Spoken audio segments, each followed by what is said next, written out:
விஜய் தரப்புல இருக்கிறவங்க யாருமே வாய் திறக்கல, யாரும் வந்து பேசல, யாரும் வந்து முன்வரல அப்படிங்கிறதுனால அந்த கட்சியும் விஜயும் காலி பண்றாங்க. மீடியா ட்ரையல்ல முடிஞ்சு போச்சு. ஓகே, காலி பண்ணணுமான்னு கேட்டீங்கன்னா அவங்க பண்ண தப்புக்கு அவங்களை கொஸ்டின் கேட்டோம், நம்ம அவங்க யாரும் பதில் சொல்லலை. ஸோ தானாவே காலி ஆயிடுச்சு மீடியா ட்ரையல்ல. இப்போ திருப்பி வர ட்ரை பண்றாங்க. ரைட், ஃபைன், அது ஒரு பக்கம் வச்சிருவோம்.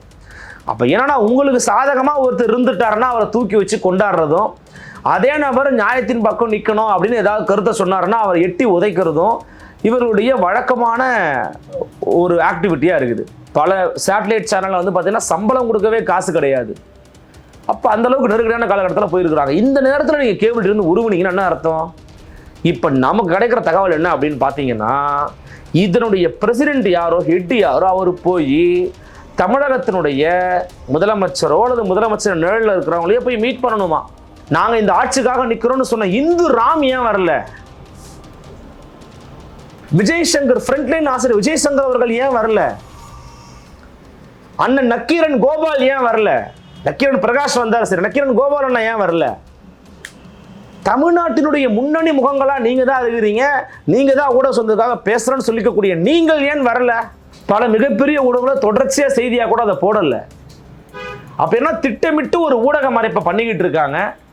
எப்படி நார்த் இந்தியாவில், வட இந்தியாவில் கோடி மீடியா, மோடியின் மடியில் தவழும் ஊடகங்கள் இருக்கின்றனவோ அதே போல தமிழ்நாட்டின் முதலமைச்சர் மு.க. ஸ்டாலின் மடியில் தவழும் ஊடகங்கள் தமிழ்நாட்டில் பெருகிவிட்டது. மு.க. ஸ்டாலின் வந்து யாரை பின்பற்றுகிறார்னு கேட்டீங்கன்னா நரேந்திர மோடியை பின்பற்றுகிறார். அவரு பிரஸ் மீட்டே கொடுக்க மாட்டாரு. இல்லைன்னா அந்த அக்ஷய் குமாரா அவரை கூப்பிட்டு ஏதாவது ஒன்று விளாக் மாதிரி பண்ணுவார்.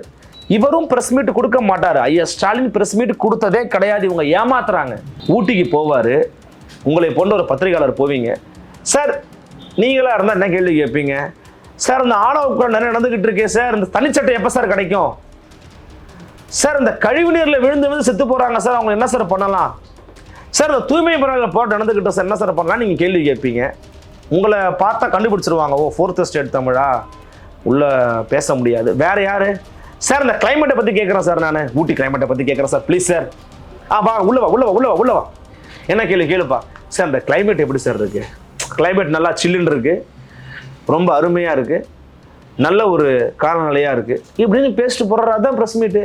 சவுக்கு ஊடகத்தின் ஆசிரியர் மரியாதைக்குரிய திரு சவுக்கு சங்கர் அவர்களுடைய வீட்டையும் நடத்தியிருக்கிறாங்க. இதில் என்ன கொடுமைனா, சவுக்கு சங்கர் அவர்களுடைய பழைய வீட்டில், எந்த வீட்டில் அவரை மலத்தை அள்ளி ஊற்றி அவரை வந்து ஒழிக்கணும்னு நினச்சாங்களோ அந்த வீட்டில் பாம் வச்சுக்கும் ஒருத்தர் அனுப்பியிருக்கான். முட்டாபாய் எவன் தெரியல. அவன் யாருமே இல்லைடா, யாருலையுமே இல்லாத யாருடா டீ ஆத்துறீங்கிற மாதிரி அங்கே வச்சுட்டு அனுப்பியிருக்கான்.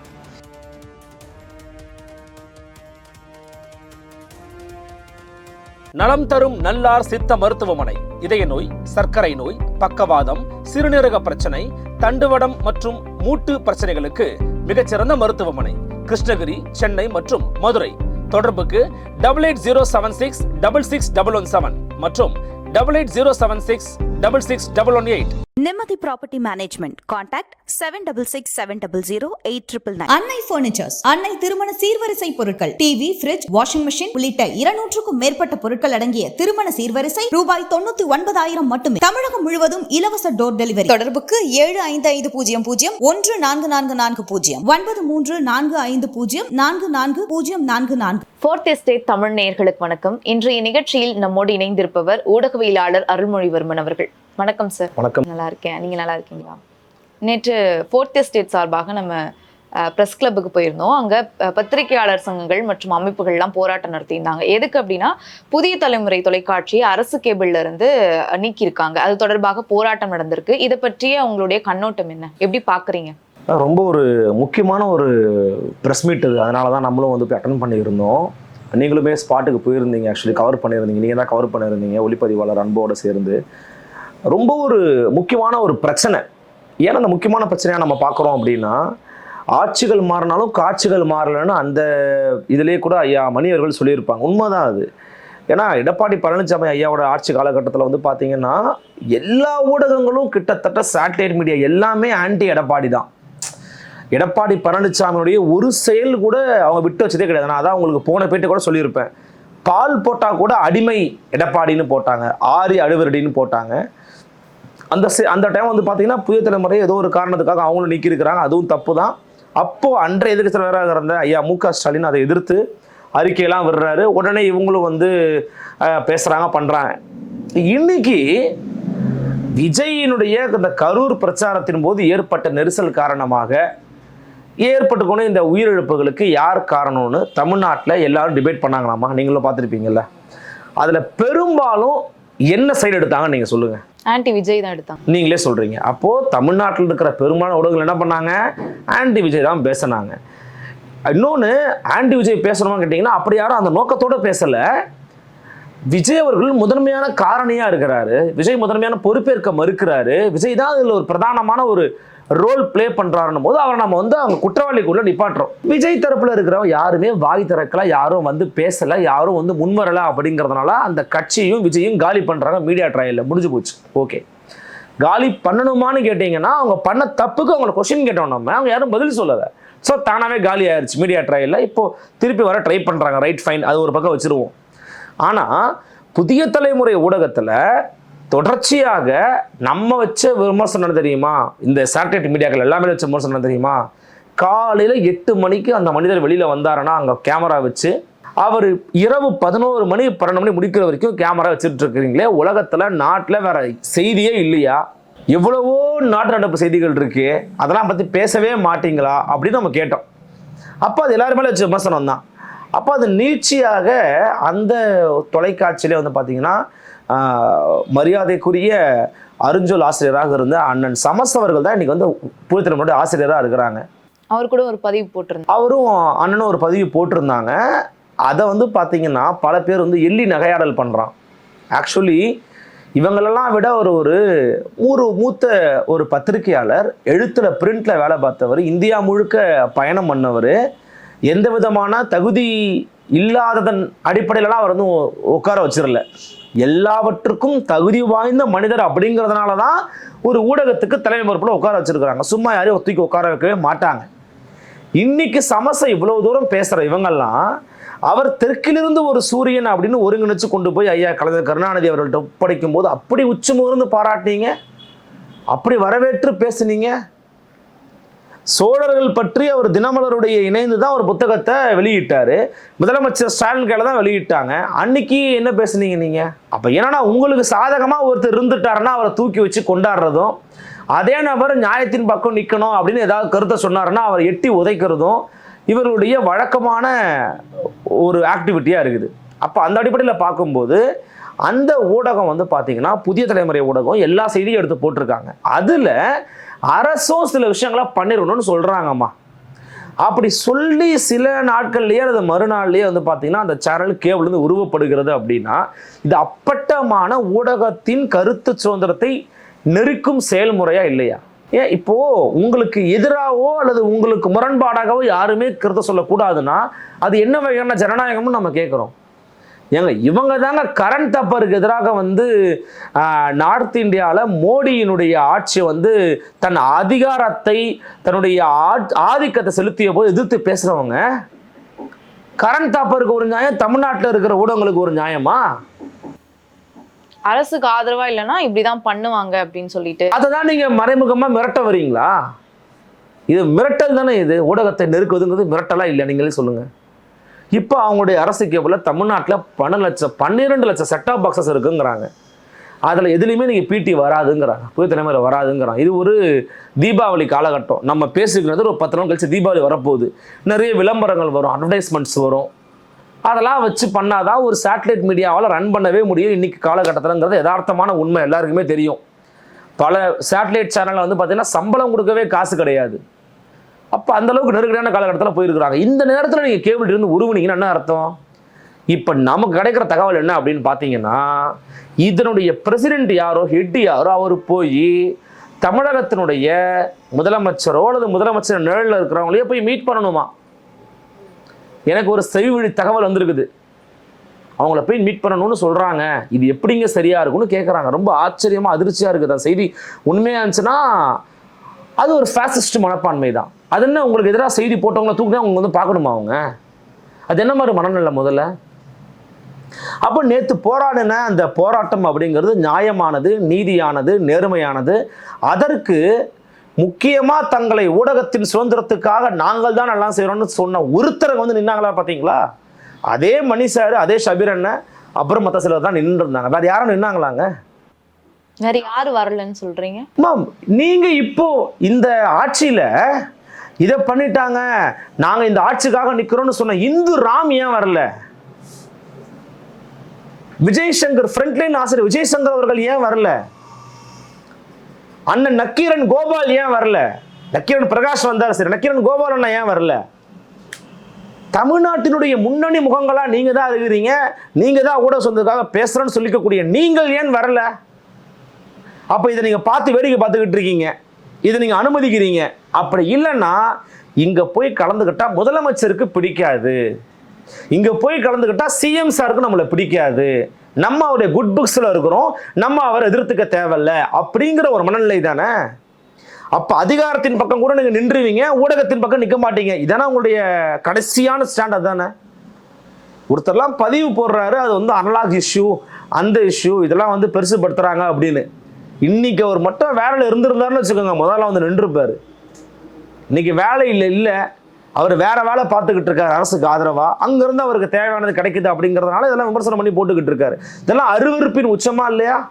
அப்ப இந்த விவகாரத்துல நேற்றுக்கு நடந்த இந்த ஆர்ப்பாட்டத்தை எல்லாருமே போட்டிருக்கணும், எல்லாருமே போட்டிருக்கணும்.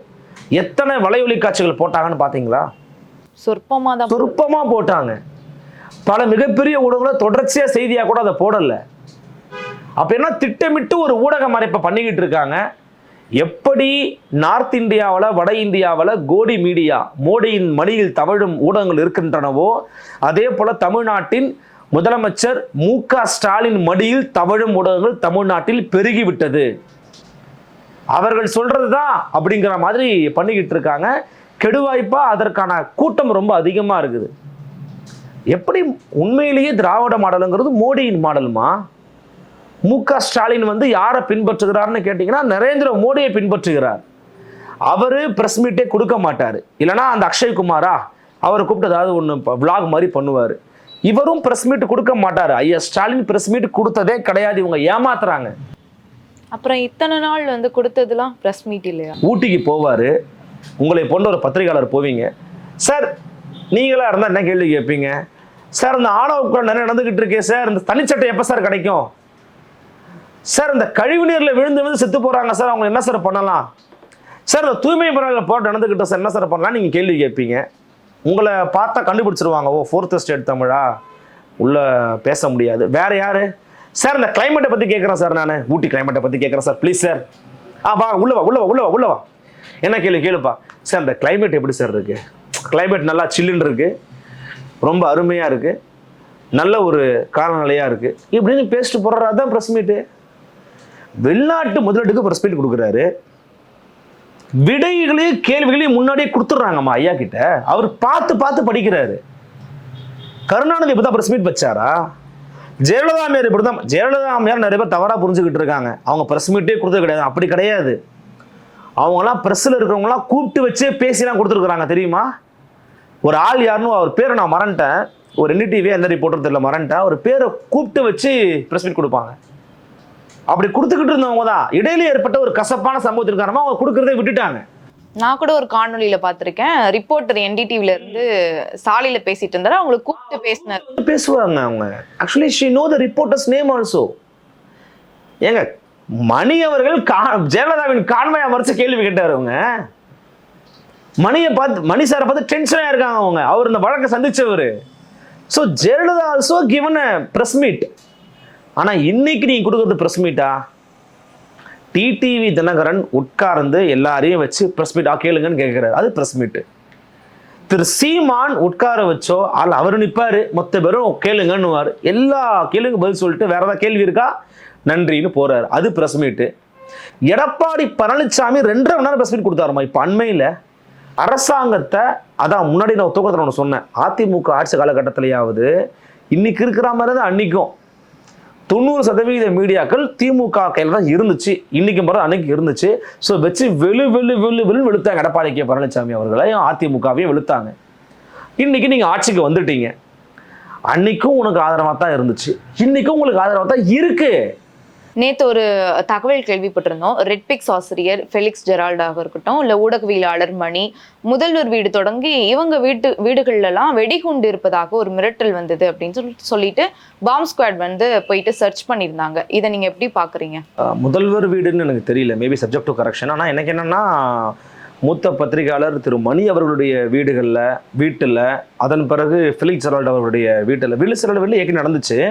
ஆனால் நேற்றைக்கு வந்து பார்த்தீங்கன்னா மணி சாரோட வீட்டில் மூத்த பத்திரிகையாளர் மணி அவர்கள் மற்றும் ஊடகவியலாளரும் தமிழ் தடம் வலைவலின் ஆசிரியருமான திரு கேப்ரியல் தேவதாஸ் அவருடைய வீட்டிலையும் வெடிகுண்டு சோதனை நடத்தியிருக்கிறாங்க. இது நிறைய பேர் தெரியுமான்னு தெரியல, அதையும் நம்ம சொல்கிறோம். ப்ளஸ் சவுக்கு ஊடகத்தின் ஆசிரியர் கூட திரு சவுக்கு சங்கர் அவர்களுடைய வீட்லையும் நடத்தியிருக்கிறாங்க. இதில் என்ன கொடுமைனா, சவுக்கு சங்கர் அவர்களுடைய பழைய வீட்டில், எந்த வீட்டில் அவரை மலத்தை அள்ளி ஊற்றி அவரை வந்து ஒழிக்கணும்னு நினச்சாங்களோ அந்த வீட்டில் பாம் வச்சுக்கும் ஒருத்தர் அனுப்பியிருக்கான். முட்டாவை எவன் தெரியல, அவன் அங்கே யாருமே இல்லைடா, யாருலேயுமே இல்லாத யாருடா டீ ஆத்துறீங்கிற மாதிரி அங்கே வச்சுக்க அனுப்பியிருக்கான். இப்போ என்ன விஷயம், இது எல்லாமே டிஜிபி ஆஃபீஸ் தான் வந்து மெயில் வந்திருக்கு அப்படின்னு சொல்கிறாங்க. அவங்க டீம்லேருந்து தான் வந்து போய் பார்த்துருக்காங்க. இவங்க 4 பேர் இணையிற ஒரே ஒரு புள்ளி என்ன தெரியுமா, இன்னைக்கு சொல்கிறேன், கவர்மெண்ட்டை கிரிட்டிசைஸ் பண்ணுவாங்க, நிறைய பண்ணுறாங்க, நிறைய ஒவ்வொரு அவங்களோட லெவலுக்கு ஏற்ற மாதிரி பண்ணுறாங்க. ஒருத்தர் யூடியூப்பில் பண்ணுவார், ஒருத்தர் சேட்டலைட்டில் பண்ணுவார், ஒருத்தர் அவரோட தளத்தில் பண்ணுவார், ஒருத்தர் வெளியில் பண்ணுவார், இந்த மாதிரி பண்ணுவாங்க. ஸோ அதில் டிஃப்ரென்ஸ் இருக்கலாம். ஆனால் அரசாங்கத்தை விமர்சனம் பண்ணுற இடத்துல இருக்கிறாங்க, அதுவும் பாயிண்டடாக பண்ணுவாங்க, பாயிண்டடாக வந்து பண்ணுவாங்க. இவங்க 4 பேருமே பண்ணுவாங்க. இதில் இன்னொருத்தர் பேர் நம்ம மிஸ் பண்ணிட்டோம்.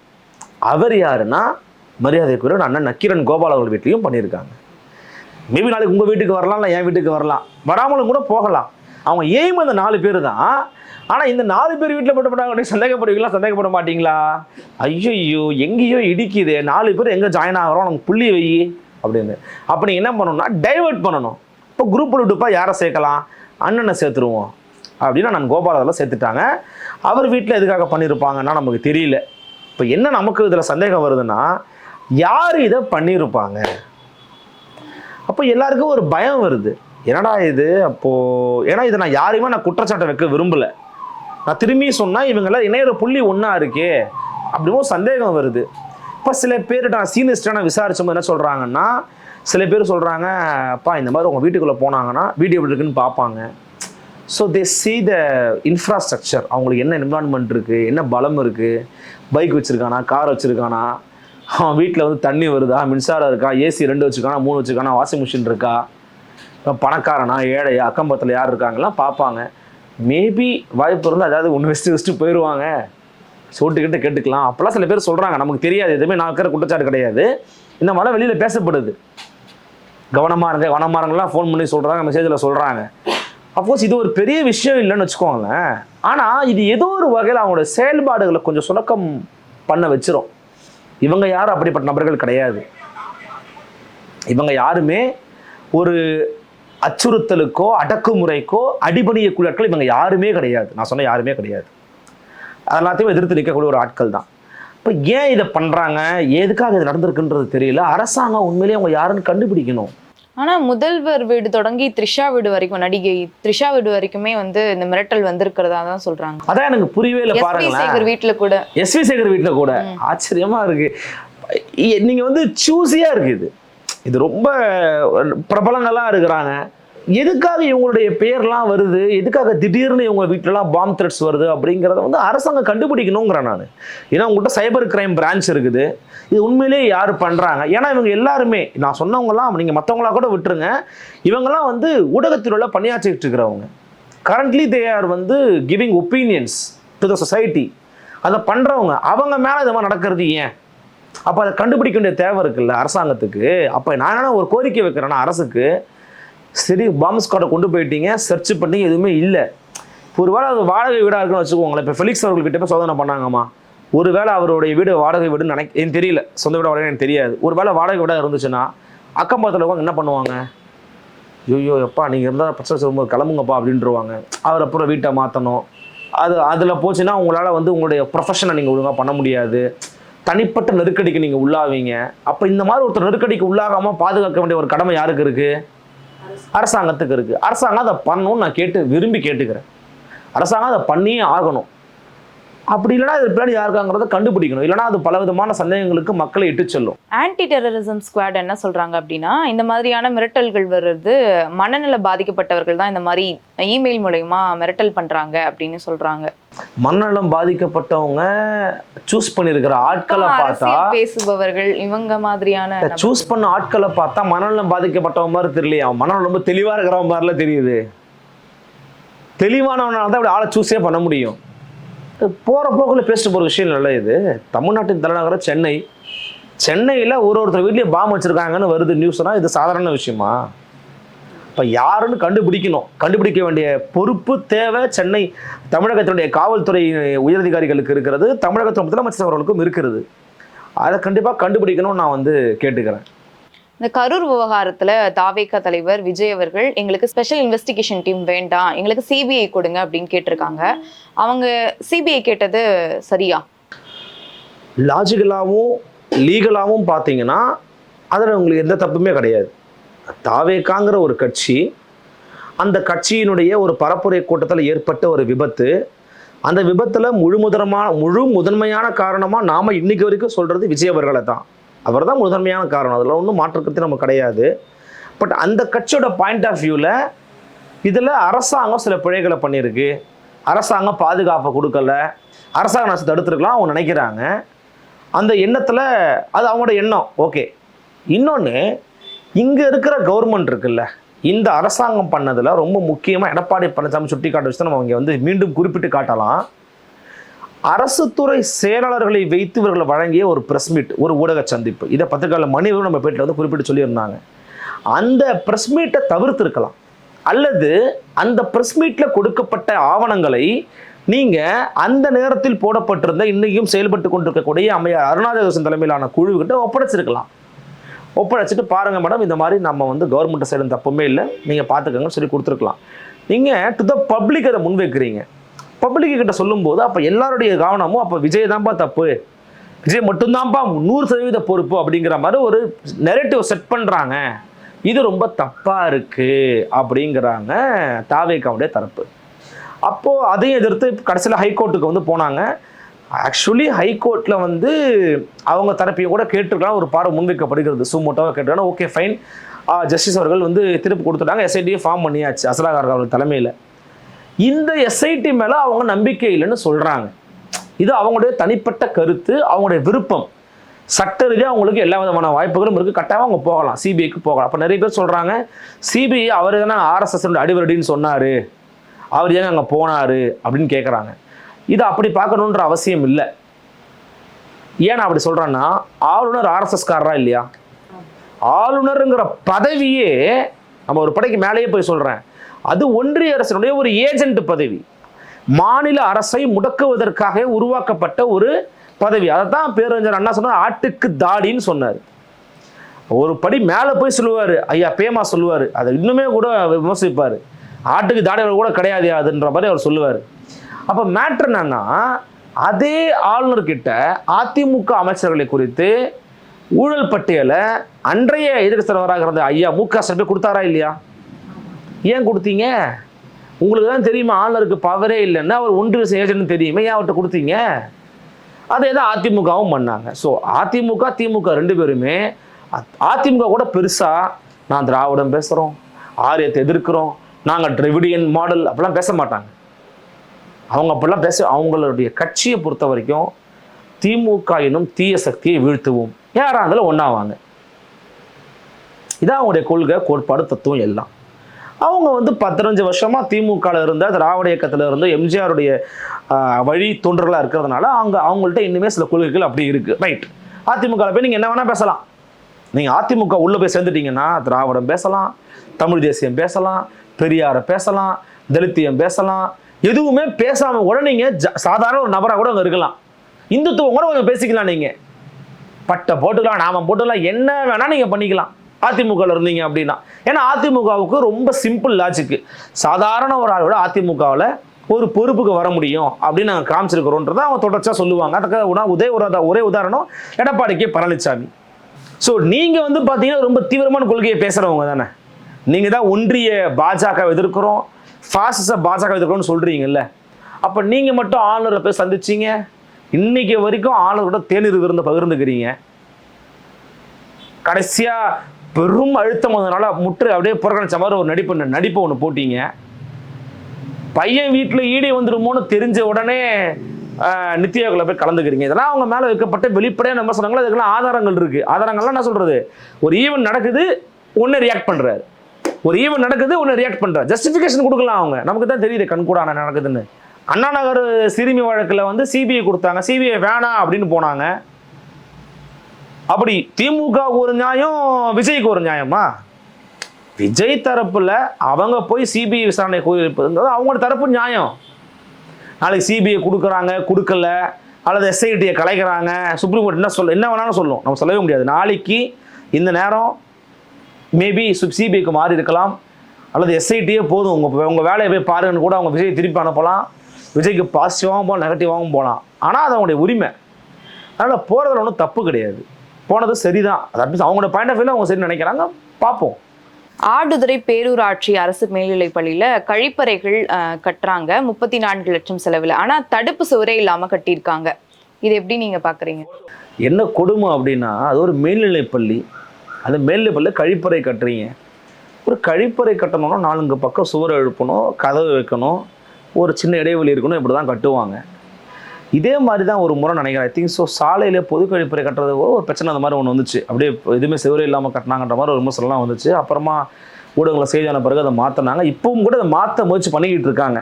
தட் மீன்ஸ் நடுவில் வேறு மாதிரி செவர் மாதிரி ஹாலோ பிளாக்ஸ் மாதிரி போடுறாங்கன்றலாம் தோழர்கள் அமைச்சிருந்தாங்க, நான் பார்த்தேன். நீங்கள் என்ன சொல்கிறீங்க, ஒரு பக்கம் கல்வியில் சிறந்த தமிழ்நாடு அப்படின்னு சினிமாக்காரர்களை கூட்டி வந்து பிரச்சார மேடையாத மாற்றி ஒரு வெற்று விளம்பர நாடகத்தை அரங்கேற்றுனீங்க. வெற்று விளம்பர நாடகத்தை அரங்கேற்றி தொலைச்சாலும் தொலைங்க, அடிப்படை வேலையாச்சு சரியா பாருங்கன்னா மக்கள் கேட்குறாங்க. இன்னைக்கு ஒரு கழிப்பறை கட்டுறதுல கூட அடிப்படையான அறிவு இல்லாமல் கழிப்பறை கட்டிக்கிட்டு இருக்கான். தரம் இருக்கோ தரம் இல்லையோ வேற வழி இல்லை, நம்ம அரசு பள்ளிக்கு போவோம், நம்மளால் இப்போ இதான் முடியும்னு ஏழை பாட்டாளி சங்கங்களை போய் பக்கத்தில் குழந்தைகளை சேர்க்குறாங்கன்னா ஒரு பாதுகாப்பு இருக்குதுன்னு சேர்க்குறான். பாதுகாப்பும் இல்லை, சுகாதாரமும் இல்லை அப்படின்னா எதற்கு தாங்க அரசு பள்ளி? இன்றைக்கும் நீங்கள் வந்து கழிப்பறையில் வந்து தடுப்பு சுவர் இல்லாமல் கட்டுறீங்க அப்படின்னா இது இன்ஜினியர் குறைபாடா, இல்லை அதில் போய் காசு அடிக்கிறீங்களா? டைரக்டாக கேட்போம். விசிக தலைவர் திருமாவளவன் அவர்களுடைய கார் இருசக்கர வாகனத்து மீது மோதிர மாதிரியான ஒரு சூழல் ஏற்பட்டது, மோதிடுச்சுன்னு ஒரு பக்கம் சொல்றாங்க. இதை பத்தி நீங்க என்ன நினைக்கிறீங்க? இல்லை, அது வந்து ஒரு பெரிய பிரச்சனையாவே மாறி டாக்டர் திருமாவளவன் வந்து ஒரு செல்ஃபாக ஒரு வீடியோவே போட்டார். ஏங்க இந்த மாதிரி தொடர்ச்சியாக எங்களை பற்றி தப்பாக பேசிக்கிட்டு இருக்கீங்க, அது நடந்த சம்பவம் வேறங்கன்னு அவருடைய வெர்ஷனை வந்து எக்ஸ்பிளைன் பண்ணுறாரு. பட் நம்ம வந்து ஊடகங்களில் அந்த காட்சிகளில் பல முக்கியமான சேட்டலைட் ஊடகங்கள் பாலிமர் போன்ற சேனல்கள்லையும் சரி, புதிய தலைமுறையிலும் சரி, நிறைய பேர் வந்து காட்சியாக எடுத்து போட்டிருந்தாங்க, வீடியோவும் இருக்குது. இப்போது வந்து அவருடைய டாக்டர் திருமாவளவனுடைய காரை வந்து டிராஃபிக்கில் நிற்கிது, முன்னாடி ஒருத்தருடைய வழக்கறிஞருடைய காரை வண்டி இருசக்கர வாகனம் நிற்கிது, ஸ்கூட்டி மாதிரி இருக்குது, ஆக்டிவாக நினைக்கிறேன். லைட்டாக மேபி டச் ஆகிருக்கலாம். அதுக்கு உடனே அவர் வந்து ரியாக்ட் பண்ணி பேச வராரு. கண்டிப்பாக உள்ள டாக்டர் திருமாவளவன் தான் இருக்கிறாருன்னு தெரியும், கண்டிப்பாக மேக்ஸிமம் தெரியும். அவர் போய் கேட்குறாரு, யாராக இருந்தாலும் கேட்க தான் செய்வாங்க. டக்குன்னு அவங்க ரியாக்ட் ஆகி போங்கப்பா விடுங்கப்பா அப்படின்ட்டு ஏதோ திருப்பி ஏதோ எதிர்த்து பேசியிருப்பார் போல. ஆடியோலாம் நமக்கு கேட்கல. எதிர்த்து பேசவும் ஒட்டுமொத்த பேரும் கட்சிக்காரங்களாம் 2-3 பேர் இறங்கி டக்குன்னு என்ன பண்ணுறாங்க, அவர் வண்டியை தூக்கி அப்படி தள்ளி விட்டாங்க. அவர் வண்டி கீழே போய் டொமால் விழுந்துருச்சு. அது வண்டி ஆமாம் அவரையும் வந்து தாக்க ஆரம்பிச்சிட்டாங்க. ஆக்சுவலி டாக்டர் திருமாவளவன் சொல்கிறாரு, சில பேர் தாக்க முயற்சி பண்ணாங்க, காவலை வந்து தடுத்துட்டாங்கன்னு அவங்க சொல்கிறாங்க. ஆனால் அந்த வீடியோவை அப்படியே மேலே போட்டிருக்காங்க, நீங்கள் போய் பாருங்கள். தாக்கிட்டாங்க. அவர் திருமாவளவன் அவர்களுடைய தொண்டர்களால், அவருடைய அன்புக்குரியவங்களால் தாக்கப்பட்டிருக்கிறாரு. அவங்களுக்கு நம்ம தலைவர் வண்டி எவன்டா தடுக்கிறது அப்படின்னு அவங்களுக்கு ஒரு கோவம், அவங்களுக்கு ஒரு இது. உடனே என்ன பண்ணியிருக்கிறாங்க, அவரை தாக்க ஆரம்பிச்சிட்டாங்க. அவருக்கு என்ன பண்ணுறதுன்னு தெரியல. ஐயோ என்ன தாக்குறாங்கன்ட்டு பக்கத்தில் பார்க்கணும்னு சொல்லிட்டு உள்ள போய் பூந்துட்டாரு. அவரா ஓடுறாருமா, அப்போ அவரே ஓடுறாரு, இவங்க பின்னாடி துரத்திட்டு வராங்க, போலீஸ்காரங்களும் ஓடுறாங்க. இவர் டாக்டர் திரும்ப என்ன வீடியோ போட்டிருக்காருன்னா, உடனடியாக அவரை போலீஸார் பாதுகாப்பாக பார் கவுன்சிலுக்கு கூட்டு போனாங்கன்னு பேசுறாரு. நடந்த சம்பவமே வந்து பார்த்தீங்கன்னா அவரா உள்ள ஓடுறாரு, எப்பா என்னை விட்டா போதுமையான்னு. பட் இதை வந்து தடுக்க வேண்டியது டாக்டர் திருமாவளவன் அவர்களுடைய பொறுப்பு தான். அவர் தான் வந்து அதை தலையிட்டு இப்பெல்லாம் பண்ணாதீங்கப்பா, ரொம்பலாம் ரியாக்ட் பண்ணக்கூடாது, ஒரு காமன் பப்ளிக் பிளேஸில் வந்து ஒருத்தனை அட்டாக் பண்ணுற மாதிரி போகக்கூடாது இல்லை. நம்ம வீடியோ காட்சியை பார்த்தா நமக்கு தெரியுதுமா, அதில் வந்து மூடி மறைக்க ஒன்றும் கிடையாது. இவங்க தான் அட்டாக்கிங் மோடில் போகிறாங்க. இன்னொன்று இஸ் a சிங்கிள் பர்சன். எப்பா உள்ள தலைவர் இருக்கார், எம்பி இருக்கிறாருப்பா, தெரியாமல் பண்ணிருப்பாங்கன்னா முடிஞ்சு போச்சு. அப்படியா சார்னு கூட அவர் போயிருக்கலாம். இன்னொரு வழக்கறிஞர் தானே அவர். நீங்களே வந்து ஜஸ்டிஸ் PR கவாய் அவர்கள் மேலே செருப்பு வீசினாங்கன்றதுக்கான ப்ரொடெஸ்ட்டுக்கு போயிட்டு வரீங்க. அவர் ஜஸ்டிஸுக்கு ஒரு மரியாதை கொடுக்கணும்னா நீங்களே போகிறீங்க. அவர் ஒரு வழக்கறிஞர், அதே துறையில் தான் இருக்கிறாரு, அவருக்கு ஒரு மரியாதை கொடுத்துட்டு போங்க. எதுக்கு அந்த அளவுக்கு விகரஸாக வந்து ஒரு மனிதரை ட்ரீட் பண்ண வேண்டிய தேவை இருக்குது? அதை கடந்து போயிருக்கலாம். அது அவ்வளோ தூரம் கொண்டு போயிருக்க வேண்டிய அவசியமே கிடையாது. ஒரு பெரிய பூதாகரமான பிரச்சனையாக மாறிடுச்சு. இப்போலாம் டக்குன்னு ரியாக்ட் பண்ணுறாரு டாக்டர் திருமாவளவன். இதுக்கெல்லாம் வந்து ஒரு கட்சி தலைவர் வந்து உட்காந்து பொறுமையாக உட்காந்து வீடியோ போடுறாருன்னா ரொம்ப ஆச்சரியமாக இருக்குது. அஃப்கோர்ஸ் போட்டிருக்கிறாரு, பாராட்டுகள். ஆனால் இந்த மாதிரி விஷயங்களை தவிர்க்கணும். விசிகாவினுடைய தொண்டர்களும் தோழர்களும் வந்து பார்த்தீங்கன்னா இவ்வளவு தூரம் இன்னொருத்தரை போய் அட்டாக் பண்ண வேண்டிய அவசியமே கிடையாது. அவர் அந்த இடத்துல தான் வண்டி அடிச்சதுனால ரியாக்ட் பண்ணியிருப்பாருமா, அவ்வளோதான். இன்னொன்று சிங்கிள் ஆளாக இருக்கிறனால ஒன்றும் பண்ண முடியாது. உள்ளே ஒரு பெரிய ஆட்கள் இருக்காங்கன்னா ஓகேங்க தெரியாமல் வச்சிங்கன்னா சரி விட்டுருக்குன்னு போயிருப்பாங்க. உடனே கும்பலாக சுழ்ந்து அவரை போட்டு இது பண்ணி அவர் வந்து உயிர் தப்பிச்சோண்டா சாமின்ற மாதிரி அந்த பார் கவுன்சிலில் போய் அந்த வீடியோ நீங்கள் காட்சி வேணால் பாருங்களேன், இருக்கும். இன்னுமே வந்து ட்விட்டரில் ஃபேஸ்புக்கிலலாம் இருக்குது. அப்படி போயிட்டாரு. தவிர்த்திருக்கப்பட வேண்டியதுதான். விசிகாவினர் தரப்புல இருந்து என்ன சொல்றாங்க, இது பிளான் பண்ணி பண்ணாங்க, அந்த வழக்கறிஞர் வேணும்னே தலைவர் வரும்போது அந்த வாகனத்துக்கு குறுக்கால போனாரு அப்படி. எனக்கு தெரிஞ்சு அந்த தைரியம்லாம் யாருக்குமே இருக்கான்னு எனக்கு நான் சத்தியமா சொல்றேன். அந்த தைரியம்லாம் யாருக்குமே கிடையாது எனக்கு தெரிஞ்சு. அந்த அளவுக்குலாம் அவர் வந்து த்ரெட்டன் பண்ற அளவுக்குலாம் இங்கே யாருக்கும் தைரியம் கிடையாது. இன்னொன்று அந்த தேவையுமே யாருக்குமே கிடையாது. ஒரு தனி மனிதன் போயிட்டு ஒரு மாநில கட்சியினுடைய ஒரு தலைவர், நாடாளுமன்ற உறுப்பினர், அவரை டார்கெட் பண்ணி ஒரு மூவ் பண்ண முடியுமா? எனக்கு அது உடன்பாடு இல்லை. இவங்க தவிர்த்திருக்கணும். தவிர்க்க முடியாத சொல்லுங்க போனதுனால இப்போ நமக்கு ஜஸ்டிஃபிகேஷன் பண்ணுறாங்க, நம்மளை காம்ப்ரமைஸ் பண்ண ட்ரை பண்ணுறாங்கன்னு நான் பார்க்குறேன். பல்வேறு கேள்விகளுக்கு விளக்கம் கொடுத்திருந்தீங்க. அடுத்த நிகழ்ச்சியில் சந்திக்கலாம். வணக்கம். நன்றி.